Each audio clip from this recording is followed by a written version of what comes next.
Well, you guys are in a beautiful space. We're at Essex Music Hall, University Avenue, Rochester, New York. We are in the building.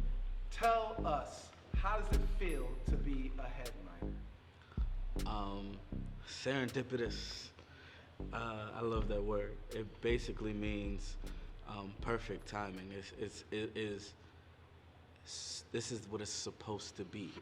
Like we're designed for this, and I don't want to just speak for for both of us, but I feel like that's how you feel like this is where you're supposed to be as well. You know what I mean? Like being a headliner, being on the stage, being able to share the craft. You know, that's how I feel, and I feel ready to heal. You know, so yeah. When you say heal, Yeah. what do you mean? You know, I went through some turmoil, in the past year, and this is gonna be my first time really performing. So I normally use my stages as therapy. Okay. So this is gonna be my therapeutic release, something that I'm able to give to the crowd, and then also receive my Band-Aid at the end of it. Absolutely. That's kind of what I was getting at because, like, yes, serendipitous was a beautiful, perfect word. I feel like on top of that, I have a small word. It's a starting point. Yeah. Like I feel like it's a beautiful place to be because it gives you like foresight for where we're going. Yes. You know, and like just the fact that we were called back here from being openers Yes. for Danielle Ponder. Yes. Like the fact that we were openers and then they hear us, they see us because we were on two different nights. Yep. You know what I mean? Yep. So we weren't on the same stage together. They saw us two different times, two different nights. And as a collective, they got together and sent us out an email and was like, hey, we want y'all back. So it's not just like being a headliner. It's about being a headliner because we were seen for our craft. Yes. You know what I mean? And being asked to come back somewhere. And I don't know. It's touching. It's like a revelation. Being on stage, you're performing, the crowd is there. What does that feel like? Heaven. You said heaven? Heaven. That is euphoric. I got a big word too. Okay. Okay. Ain't that a show? No, that's euphoria. Nah, I'm playing.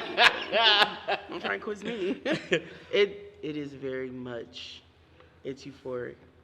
It is when you take that first step, everything else goes away. Yeah. Everything else goes away. And then you lock in, and it's automatic. Supersonic. Shut the fuck up. Hypnotic. Funky fresh. No. Ooh. It feels like it's time to clock in. When I remember when they started playing the song for Message, they started playing, and like the beat dropped for me to run on stage. It felt like let's go, let's work these people. They don't know who I am, but they about to get worked. It's time to turn up. You're gonna know who I am today. So mine was the exact opposite. What? Yeah, so I started with this song called Big Girls Are Sexy Too, and it was like sultry.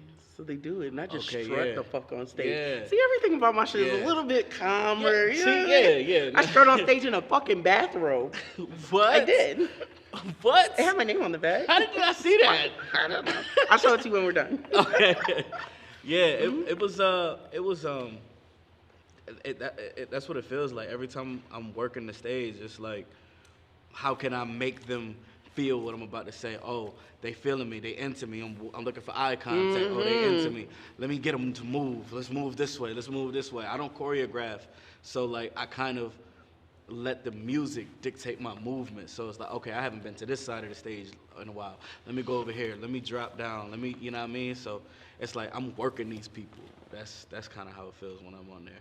And then it's like after I'm done, it's like I did that shit. Yeah, hell I yeah. did that shit. Yeah. Oh, my bad. My eyes is closed. 5 years from now, Man, I see me on the Dreamville Fest. And 5 years from now, I see me on the main stage of the Dreamville Fest. I see me on my own tour. Let's go big dreams. Let's go big dreams. I see me Grammy nominated. A song, hip hop song, album. Man, I hate this question because it's like my brain is just so many dreams. It's like 5 years, anything could happen. Like I could literally blow up after this show. Like this show could be the ticket for both of us. We just out of here. Next 5 years, damn, I hate you, Joy, for this question. 5 years, I see more of the world know who my name is. Yeah. Who is Shay TheRealist? That's no longer a question. And Siri will never say my name wrong again. It will not be Chi TheRealist. No more Siri or Alexa.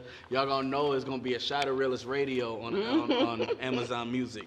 I promise you to God, in 5 years, that's gonna happen. I'm tired of being called Chi TheRealist. I am not Chi McBride, okay? I'm tired of that. It's still gonna call you Chi. They better not call me Chi. You know what my name is on Siri? What? I'll tell you later. Shay Shine? Shay Shine? My turn.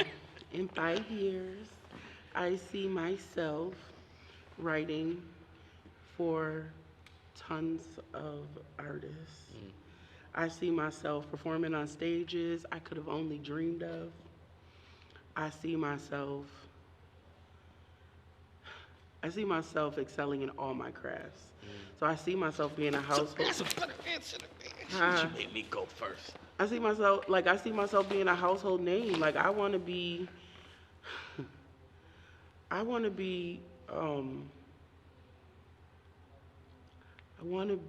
inspirational like Maya. Okay? Talk about it. And I want to be tough like Dana Owens, the queen. Okay?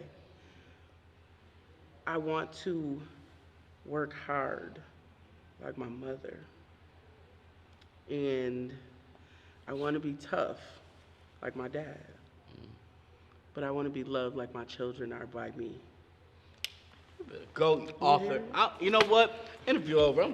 That was the best answer this whole thing. I'm tired.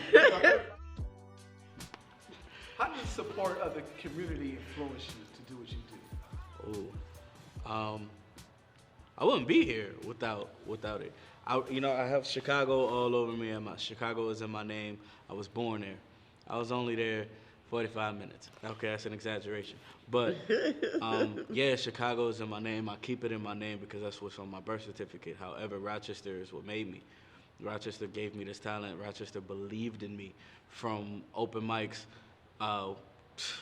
starting with Grace Flores, open mics with Yolanda Smiles, Grand Tone, Rock Bottom Slam Team, all of these stages and curators who believed in me, who gave me platforms, gave me opportunities to perform in front of these people.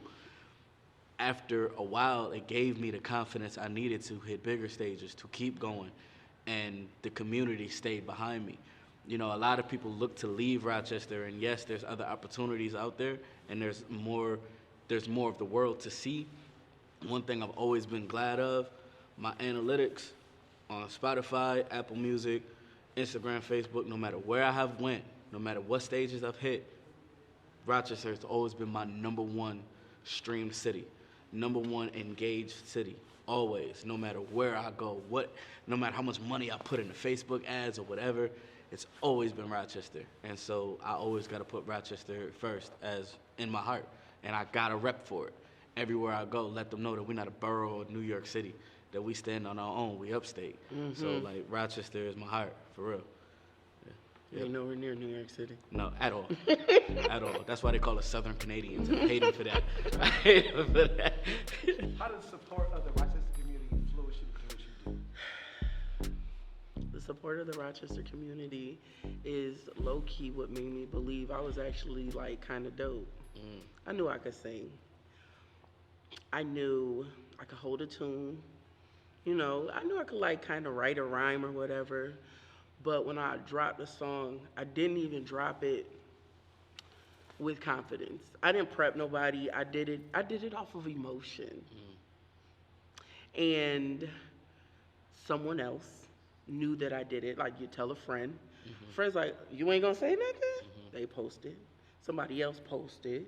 Somebody else posted. They hear it. That's fire. You walk into a karaoke night or an open mic night, and people start stopping me. You gonna sing Smoke and Cry? You gonna sing Smoke and Cry? I'm like, well, I mean, I wasn't, but okay. And then after a while, it's like, oh, like people really fuck with me. Yeah. And I've never.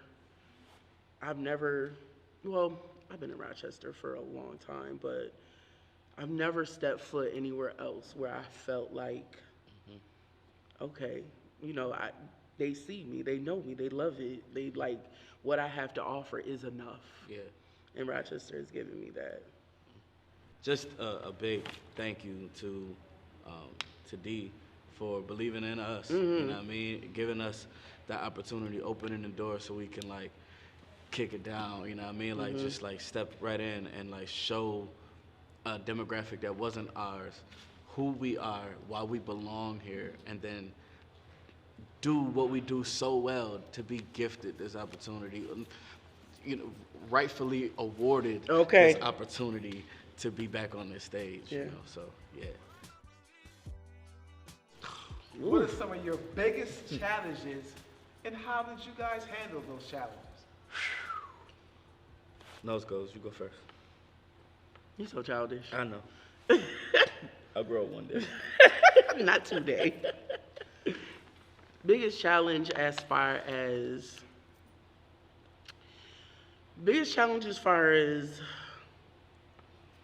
music, the biggest challenge is believing that it's good enough. And like, wanting to like, what's the word when you get people together and you like having a listening party or whatever. Yeah, something like that. But like putting out feelers. Hey, what do you think about this? What do you think about this? It's very stressful when you're like, I like it. I think it's fire. Oh, but I want other people to think it's cool. I want to see what other people say. And so that's a challenge. The challenge is like being your creative self and standing on that shit. You know what I mean? Yeah. Just being like, I like it, so somebody else gonna fuck with it. Fuck it. Yeah. Challenges as far as like personally with music, being consistent with posting, being consistent with sharing. Like sometimes, okay, so I'm gonna tell you something real quick. So I have a all-natural black hair care line, a waist beat business. Yep. I've written 4 books. I'm a singer, and I have an album out, or EP out. Yep. I don't want to talk about myself. Exactly. So it's just like, okay, yeah. And then when I like put flyers up or something, they're like, you sing a little bit, And it's like I get cussed out all the time, baby, you like you're dope. Yeah. Tell people about it. So it's hard. It's hard being humble in a place where you need to be cocky and boisterous. It's hard. Like I'm loud. I'll step in a room, it's the Leo in me. I'm loud. I'm the party. Yep. But when it comes time to focus on me and be like, hey, I do this, I do that, it's hard. So that is a challenge. And then also making sure that the people that are around you for the reason that they should be. You know what I mean? Not with their ulterior motives. Because truth be told, it may look pretty, it may look glitzy, these might be some bright ass lights, my lashes might be the fuck on, but I'm still just Shaniqua at the end of the day, living my life, So after the stage and all the hype is worn off, I don't know, it's hard to ride that wave, So that's the challenge for me. I would, to piggyback on what you said about like the humility, being humble, Mm-hmm. being a rapper. I gotta be cocky. I gotta be, almost have an arrogance about like my craft, just because like that's the sport of it, and like naturally, I kind of don't. I don't even. It's not like I don't believe in myself. I have my moments where I know who I am, but it's like I don't. I never want my cockiness to overshadow anybody else. I can shine all day, but I never want my shine to dim anybody else's light. But that's kind of always been like a thing with me, to where, I'll walk into an event space like real small. I get on the stage, I erupt. Yeah, that alter ego. You like, yeah. well, you asked for me. I guess challenges, like, besides that, artistically, and I say this, one of the main challenges has been funding my career, of trying to maintain my quality regardless of what I have. I want to make sure that my product can be toe to toe with my idols, with a J. Cole. Yeah, you can find me everywhere. Yeah, my videos look like this. Yeah, my music sounds like this. I want to sound as if I'm the artist that I am destined to be, and it costs money. I know. It costs money. Music videos is not cheap. Studio time is not cheap. Promotion is not cheap. And, because I am so mindful of my budget for everything I do, I hold on to my music because I want it to be dropped in the best light. Yes. So it's like, I don't want to drop this song and it not reach as many people as it can, because I don't have the budget to push for promotion. So I'm sitting on 3 albums. So it's like, now kind of like trusting God and trusting my gift that it needs to be released, and God gonna make a way for this to reach who it's needed to reach at the time. And whatever happens after that happens, but I still need to be obedient, like I said earlier. Personal, damn, this is the biggest challenge in my life right now. Pushing through it all. Losing my mama, man. Yeah. She's my grandmother, but she's been the only mom I knew. Being at such the top of my life and my career after opening up for Danielle Ponder, feeling on top of the world, getting the pictures back, still having to respond to everybody's comments and the new fans, and then be like, yeah, and then getting a call, and then having to, you know what I mean? Like, 2.5 days later, my grandmama goes. Like, that's not, and then pulling myself together, picking up any pieces that I can find to still do the show. You know what I mean? Like, how do you promote yourself when, be honest, you don't even know if you want to even be alive, Like, you don't even know if you want to keep going with your gift, but you got to push. And if it wasn't for this show, I don't know, I'd be under a rock. For real. I really would, just make myself so small and fade away. But it's like, this show right here was just like, I got to give this. She wanted this. Yeah. People believe in me. People need this. Let me be an example of what it's like to persevere, to push through, to believe in yourself enough to get through at least one last show. Yeah. You know what I mean? And see where the journey takes you. Just take it one step at a time. So, but this is the hardest season of my life right now. Dang, what was the question?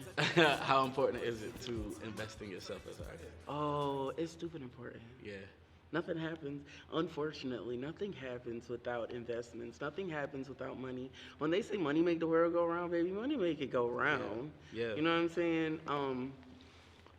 Fortunately, there are times where you can find someone who will work with you. Yeah, and believe in you, push you. You know what I'm saying? Yep. It's so funny, it's so crazy, because The Faces of Heartbreak was produced by Prinzo, the whole thing, right? And when I went into him, I worked with him and Dash So Dope, and I was like,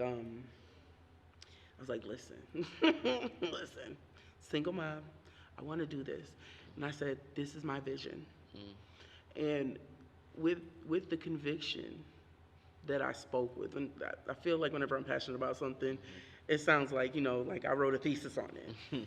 And he was like, I fuck with it. Well, let's work with it. You know what I mean? Word. So being able to like, I feel like I know everybody's not going to be like, oh, I'll work with you. You know what I mean? But making sure your first investment is the passion and conviction in your vision. Yo, that is the first. That is a word. That is a word. Is it? Okay. Give me an offering. Okay. But no, that is your first investment. Your first investment is your belief in your artistry, your conviction, and your plan for your project, for your movement, whatever it is, whatever type of artistry you're doing, like knowing exactly what you want.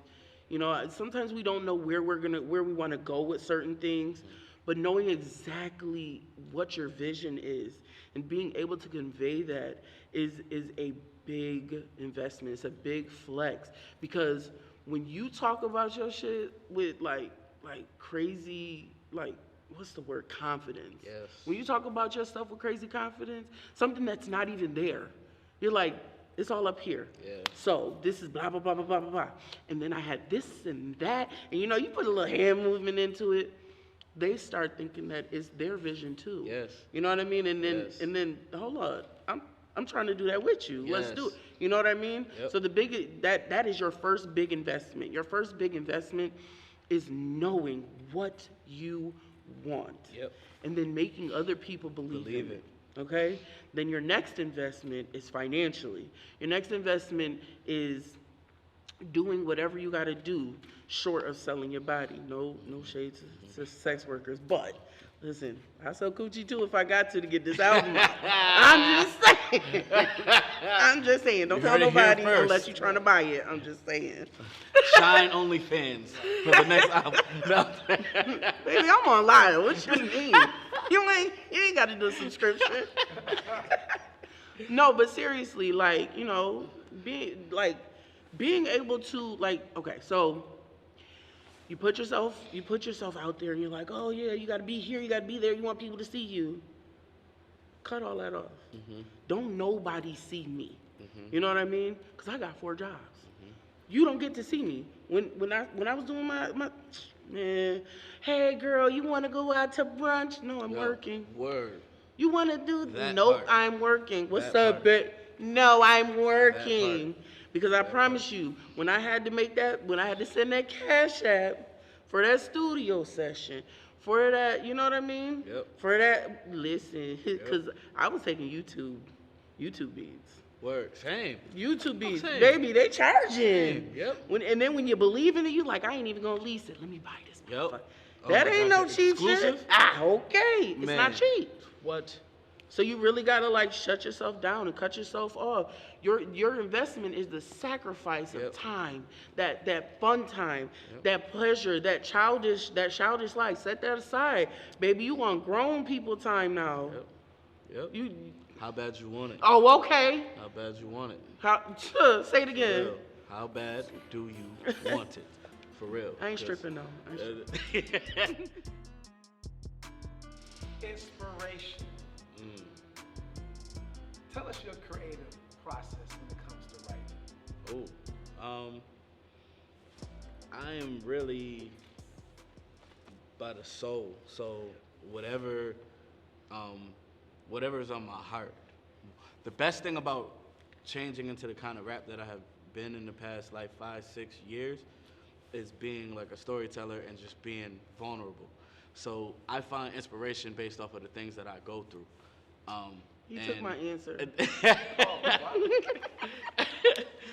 But it's real, and I can tell you do too. So it's like I don't glorify my traumas and my pain, but I look forward to what's gonna come from it when I go through it. I knew, and people were saying this, and I hated it, but I knew that they were right. When I did lose my grandmother, people were like, baby, I know you hurting, I know you in pain, and I know you probably don't want to hear this right now. I didn't, but I know how you are. You're gonna create something beautiful for your mama when you're ready. And I'm looking at you like tears, eyes looking like my coat. Like, yo, if you don't get out my face, cause I know you right, but I don't care about creating right now. And boom, I do create. And I don't know what it is inside of me that turns pain or trouble into triumph like that, but it's kind of where I operate. And it's not even just my pain, it's pain around me. Being in a city like Rochester where everybody is hurting, where we all hurting, so many losses, so much, trauma, I'm able to tell other people's stories as well. And I guess that's why I kind of love being the vulnerable artist I am, because I have infinite stories. I have infinite things to talk about. And once I hear a beat that kind of, that frequency kind of also coincides with whatever story I got to tell, boom, fire happens. So. How long was your French press set? Oh, that was a hour-long one-man show. Yeah, yep. I almost forget that I did that. I don't. I was there. You was there, though. I was there. I brought my homegirl and everything. Yeah. So it's definitely like I sat there and I watched it and I was just like, okay. Yeah. Okay. Sometimes you'll hear like people say something in music or in a rap. I don't listen to rap that often, but sometimes you be like, yeah. Like, what is it? Get the fuck out your feelings. Oh, Nigga, yeah, get up in your yeah, bag. yeah, I be yeah. like, okay, I'm gonna get the fuck out my feelings. I'm gonna get my bag. I swear. So, like, when you hear stuff, and you're like, damn. Sometimes it's you tell the story so that other people know that like they not the only ones going through whatever the fuck you was going through. Yes. So the answer. And try and be different. I stole her answer. My creative process is from everything. Yeah. I don't care what I'm going through, like everything. And then I'll be like, you know what? This is my next project. The phases of heartbreak, baby. The phases of healing is coming. Yo. Okay. Ooh. Okay. Okay. Sequel. You hear it? Sequel. Ooh. It's a spin-off. But it's taking your life, putting it on paper, and then adding a melody to it. That's the creative process. What story do I want to tell? Let me tell this story about how I had 3 kids. Started when I was 15. I actually wrote that shit. This shit is a song. You know how you was like, oh, I got 3 albums? Okay, I got a half an EP. Okay. And listen, hold on. Don't be like me. It's sitting in the vault. Don't be like me. Be better. It's sitting in the vault. But the truth is, like, you tell the story. You tell what stories you can't tell. And sometimes you can't deliver it. And you can't deliver it like nobody else if you don't believe it or you don't feel it. So I've had other people write songs for me, and be like, hey, you should. And I want to do them. I try it. I don't know that life. You know what I mean? I don't know it. Yeah. That's not some shit I've been through. That's not some shit I worried about, you know? So on the contrary, like, I've stepped into that lane of being like the songwriter for other people. And I didn't know if I knew how to do it because I'm so selfish. Because everything I write, I want to keep for myself because I like how I do it. But working with like Malik Youssef in the Bad Kids class, when I went out to Vegas to write with him, I was able to disconnect from the importance of it being my story and like, okay, what does this artist want? What do they need? And like being able to use my cadences, my flows, and my like creativity and like gift it away. Because they might not use my story, but they might use how I say some stuff, and so it's been like kind of interesting seeing like how that works on the other side of like, I can't even say the credits and the people that I've been like sitting in front of to write with. Gotcha. But it's like, it's freeing knowing that I could write for a women's perspective, like, like the pain or the things that I might feel like might be not masculine enough as a man to say, or like how to depict my pain in more of a sensitive way. How can I tell this story for a woman? That's a challenge because I'm not a woman, right? And I'll never know what it's like to be one. No, but the challenge you've is witnessed it, and you right. can tell it from a witness standpoint. Right, but I can gift that to somebody else, you know. So that's interesting. You're welcome. So yes, 24 hours before the performance, what does that look like? It's like the first day of going to a new school. You lay out your stuff. You put it down. I'm gonna kill him tomorrow. You know you. And then you take your ass to sleep. You take your ass. You get a good sleep too. Take some NyQuil if you got to. Like sleep, because when you wake up the next day, you are gonna be on go, like go. So, and then like, yeah, you don't have to worry about this, but I have to do makeup, and then it's Makeup. and then I have to wait, and then it's like a 45-minute process to get into my Spanx. Like it's a whole prep. Not a 45. I just caught what you said. Them just come to listen. They about this big when I start, and they gotta go on all this. You heard? But no, seriously, like 24 hours before, you just like the night before you like try and get everything in order. It's never. You're never gonna have everything. There's gonna be something you forgot. Yeah. There is always gonna be something you forgot. You gonna fuck around and forget one shoe. You know what I'm saying? You gonna fuck around and forget your earrings or your favorite ring. That's why it'd be like chaos for me. Like It is? my last 24 hours be chaos. It'd be like making sure, because I'm such an overseer. So it's like, hey, do you have this? Do you have that? Do you need this? Do you that? Does the band have this? How you feeling? How you feeling? Da da da. Last rehearsal. Let's keep going. Let's run that back. Run that back. Run that back. Make sure my voice good. You practiced in the last 24 hours? Oh yeah. Oh. Oh yeah. So I'm not doing it right? No. It depends on, because I want to make sure everything I do is so tight, and it's always like an issue, like a member of the band has missed this rehearsal or wasn't here for this, or there have been times where the band hadn't gotten together until like the week of the show. So like boom, we running it. You know what I mean? And just making sure. And I might be on vocal rest where I might just like hum my lyrics, but I still keep the time and I still like get everybody ready, making sure my outfit is good. There's been times I had to get my outfit together the day before or the day of. I have to get the last final touches. It's just always something chaotic, you know what I mean, my last 24 hours. But it's like after the show is when I can breathe. You know what I mean? That's my... I think here's the thing. I haven't been there yet because you had more 24 hours. Oh, yeah. You've had just a couple more 24 hours than me. So my You're already off to a good start, because I wish my 24 hours was more... I was able to, get a nice sleep. Absolutely. Absolutely. Man. Hey, get some sleep. Yeah. Seriously, because when you wake up the next Yeah. morning, you know it's gonna be. Yeah. You know what I mean? Right. And even then, I slept in. Yes. I woke up. I called the girl. She came over, did my makeup, and then I was just like, oh, God. All right, Oh, yeah. But how do you handle pressure? So, for me, the pressures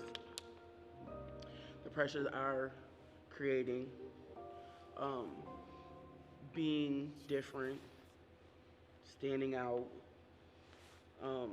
Like, I know we're all different and we all stand out in our own rights, but when it is such a saturated industry, and anybody can go on DistroKid and put some stuff out. Yeah. You know what I'm saying?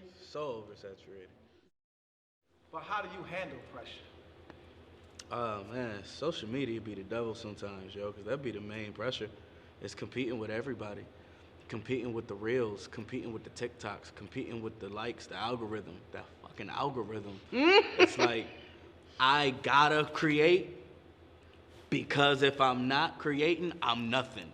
It's that kind of thing. Like, I would love to have been an artist back in the days where I make my music, it'll reach people not just by me posting content every day. $10 paper clip to You feel a me? record. And Yeah, then play that real right. quick. And then I make content to promote the project, but that's it. Now I have to show my smiling. I have to do a funny TikTok. I have to do an entertaining TikTok. I have to repost other people's TikToks. I have to do everything I can to stay in the front of people's algorithm.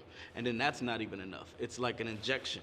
You know, that's the main pressure for me. It's like. So how do you handle that though? What do you do to be able to maintain in that type of environment? For me, to be honest, create when I want to, how I want to, and not succumb to the pressure.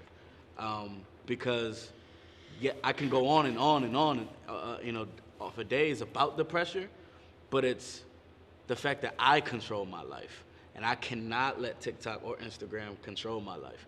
Yeah, my reel might not do as good today because I haven't posted in a couple weeks, but it's still real content. I don't have to. I'm trying not to force myself to be a slave to social media.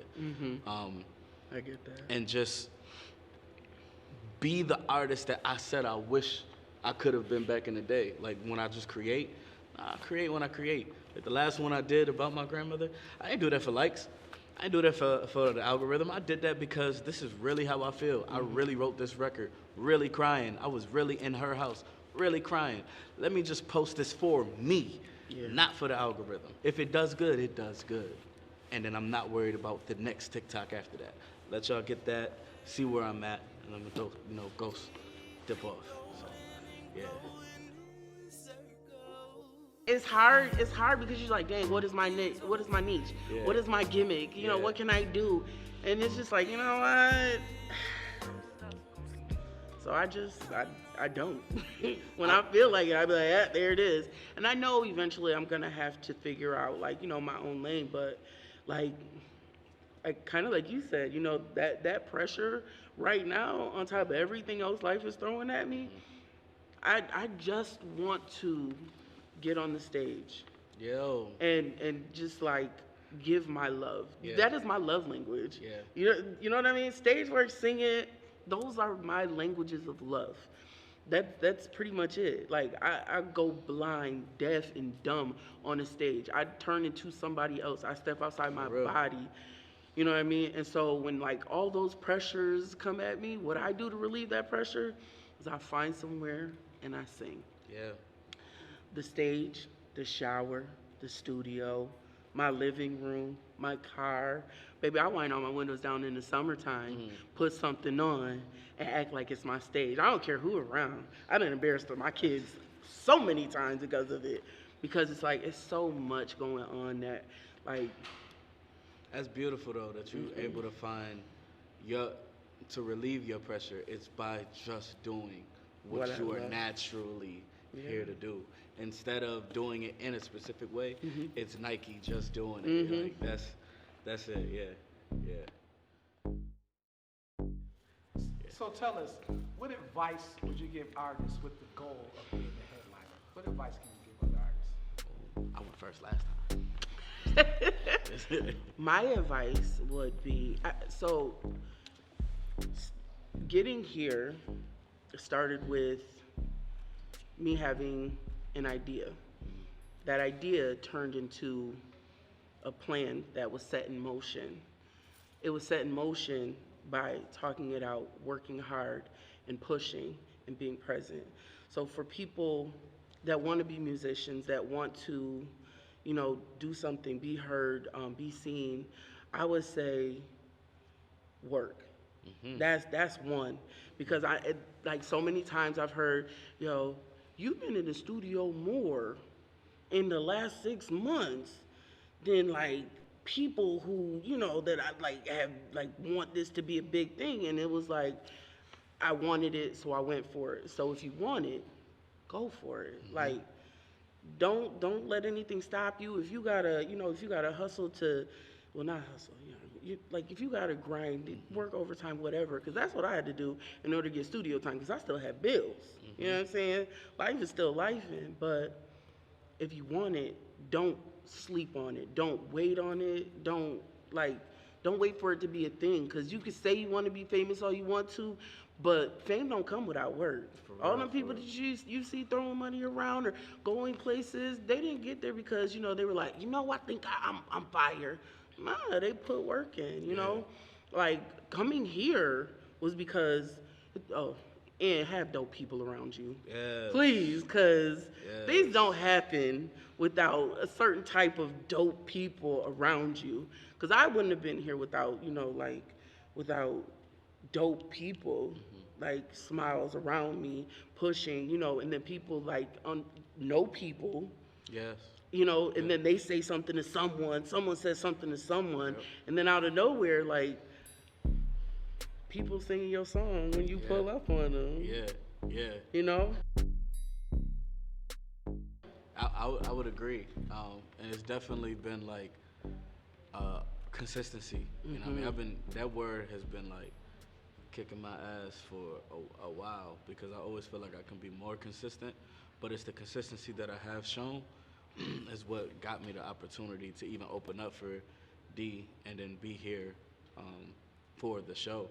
It's trusting yourself, trusting your gift, and being obedient to your gift. If you have this gift that was bestowed upon you, you would be wasting your gift and not being obedient to God by not following in that and believing in that, because you are a creation of the Creator and your gift is given to you. Use it. And I tell people, don't let one closed door stop you. There's been a lot of times where there are other venues that I have not been able to perform at. I'm so thankful for Essex, but there are a lot of music halls that have not given me an opportunity to be a headliner or even open up for anybody else. But I ain't let that stop me, because I know who I am. I know what I'm supposed to be doing. I know who I'm supposed to be. So I'm going to keep grinding. I'm going to hit every stage.